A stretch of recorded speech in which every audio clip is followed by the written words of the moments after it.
that ye should show forth the praises of him who has called you out of darkness into the marvelous light.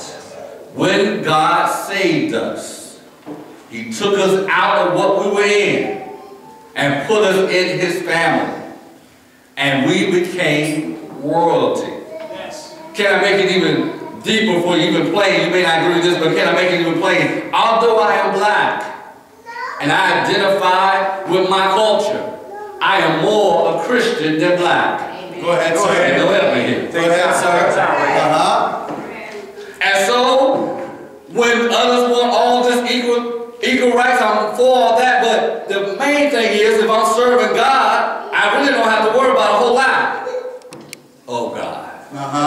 Because he opens up doors for me that even if my cutter closes it down, because I'm part of the royal family, he opens it up. That's right. So I'm not even limited by what color I am. And I realize that we have a multicultural congregation here, so it doesn't matter if I'm Hispanic, it doesn't matter if I'm black, we're all minorities. We all sometimes have to face some things that others don't have to face. All right. Well, but it does not determine by what ethnic group I am if I'm a child of God, because then I've been washed in the blood. I've been cleaned. Yes. And my DNA has changed from just being a pauper to being royalty. Yes. And I live in royalty because my Father is the King. And he opens up doors for me because he is the King. Yes. Woo, that's good. And so it's that I don't have to no longer, and I want you to get this part of your mindset, because you need to know how God governs so you won't have this petty, I don't want to use that word. That's the word I want to use. Ghetto fabulous mentality. That everybody is against me and somebody owes me something. I can't get that job, Pastor, because they're looking at my color, and I can't get that job, Pastor, because they're looking at this and looking at that. I want to know something. Are you a child of God? And if you are a child of God, doesn't matter what's on the outside. It matters what's on the inside. And he'll open up every door he needs to open up just for you, because you are his child. But you need to realize there's not a door that can stop me. There's not a job I can't get. There's not a position I can't hold. Why? Because I am part of royalty and I'm his child. And I can walk in any door I want to walk in. I can do anything if I realize who I am. The problem is we don't know who we are. Go ahead, sir. Preach. That's why I got to deal with this subject this morning, because you got to realize who you are, and you won't realize who you are if you don't know how God governs. He governs by kingdom. He governs by kingship. He governs by inheritance. And because I'm in the family, I receive the inheritance. Yes. And the thing I love about God, he's no respecter of person. He don't have no favorite child. Well, I know some of you not like that you his favorite, but I'm here to tell you, he don't have no favorite child. He just deal with you as you are. And some of you, he knows he got to deal with kind of special. Go ahead, sir. I got you back. Some of you, he know he got to deal with kind of, some of y'all need a little bit more attention than others. Some of y'all, he got to put on his knee, well, the other one, he can just say, go do it. You know, some of y'all, he got to kind of pump you up a little bit before he can get you to do some things, because he knows you just ain't that type of child that just going to go out there and do it. So he got to do some special things. So it's not that you're his favorite, he just knows you need a little bit more attention. And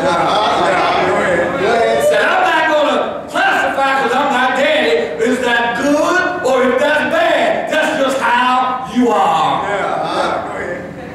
And God governs his kingdom that way. Well, so he's the ultimate king, and he sets up little kingdoms in the world. Sort of like Rome did back in the day. If I can give you a history lesson for just about 5 minutes. Go ahead, sir. Rome had the emperor, Caesar, but he set up smaller kingdoms. And although he set kings and leaders over each one of those kingdoms, all of them will still answer to Caesar. That's right. That's right. Okay. They control whatever area they had. So they were the big shot for that area until Caesar called all the sons to come together. Then there was no big shots. Because all of them had the same authority.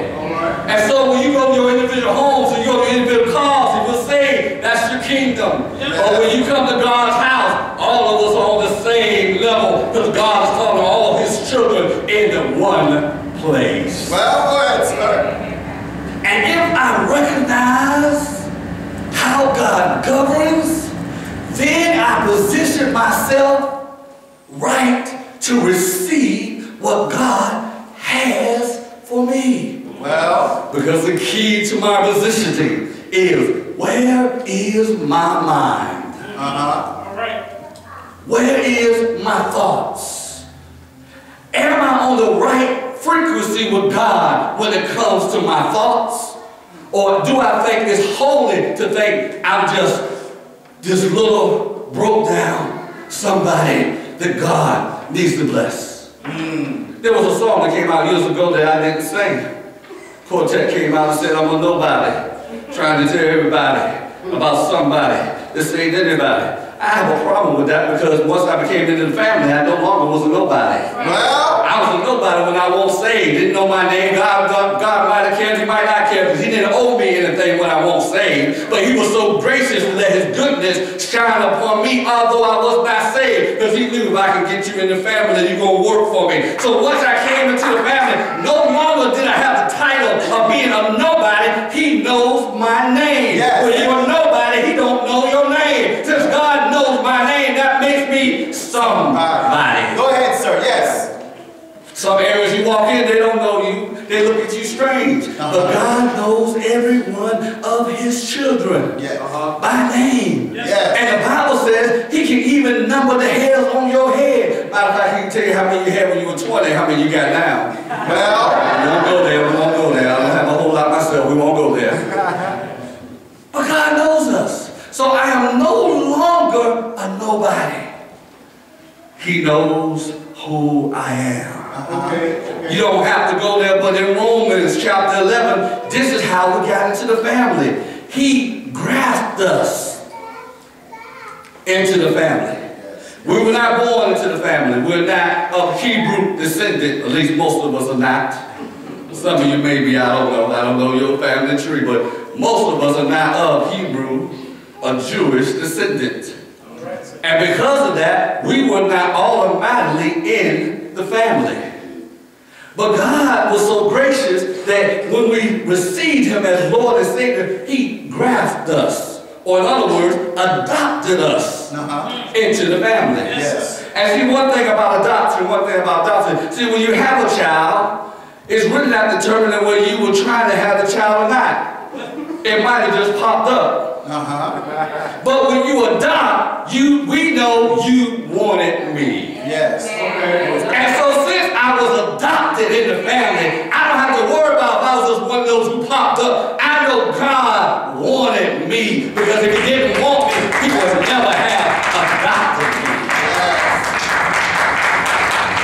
When you understand that, you come into his house more grateful. You come into his house more willing to lift up your hands and give him glory, because it's not something that you got. He adopted you into the family. Yes. So every time I come into the house, I should be throwing up my hands and saying, thank you, Lord. Because you adopted me into this family. Thank you, Lord. Because you could have left me out there in the orphanage. You could have left me out there and I could have been messed up. But no, you adopted me into the family because you wanted me. Yes. That's right. And I need to get some of us to stop looking at what condition we were in when he wanted us. Because it doesn't matter what condition you were in. It can matter what condition you become once after he has adopted you. Yes. Because once he adopts you, he changes all that. Doesn't matter what you had on before you got adopted. Look what he puts on you now. Okay. Doesn't matter where you were going to before he adopted you. Look where you're going now. Yes. Doesn't matter how friends treat you and all that before he adopted you. Look what they're doing now. Yes. We got to understand how God governs. When you say, Pastor, you laid down this so elaborate journey and gave us such a foundation. Why? Why is it so important? Well, that's where my subtopic comes in. Because too many of us in the kingdom think we can have it the way we want it. And I dare you to look at your neighbor and tell them, this ain't Burger King. This ain't Burger King. You can't have it the way you want it. In a kingdom, the king declares a decree. And in old times, when the king declared a decree, if somebody didn't obey the decree, the people would go and get them and bring them to the king. And the king would decide what he was going to do with them because they were rightly disobeying God. Well, can I give you a perfect example of it? It's in the Bible. I didn't think about it till now, but the Holy Ghost has brought it to my memory. King Nebuchadnezzar said that I want everybody to bow down when I begin to play music because this idol I built, I want you to serve. And there were 3 brothers who said, hold it, king. Our kingdom is of God. He's our king and we can't bow down to any other king. That's right. And when Meshach, Shadrach, and Abednego would not bow down, they brought them before the king. And the king said, I give you one more chance to bow down. They said, oh king, we respect you. We know your authority. Okay. We know all that. But we cannot bow down. And the Bible said the king got so upset that he heated up the furnace 7 times hotter than what it was. All right. And then took their clothes and bound them with their own clothes so they could burn even more in the fire. And threw them in the furnace. And the Bible said that the people who threw them in the furnace were so hot that the people who threw them in the furnace got burned up. But after a few moments, the king looked in the furnace. And he looked back at his people and said, didn't we throw in 3? That's right. He said, yeah, I didn't you throw in 3? And he said, but I see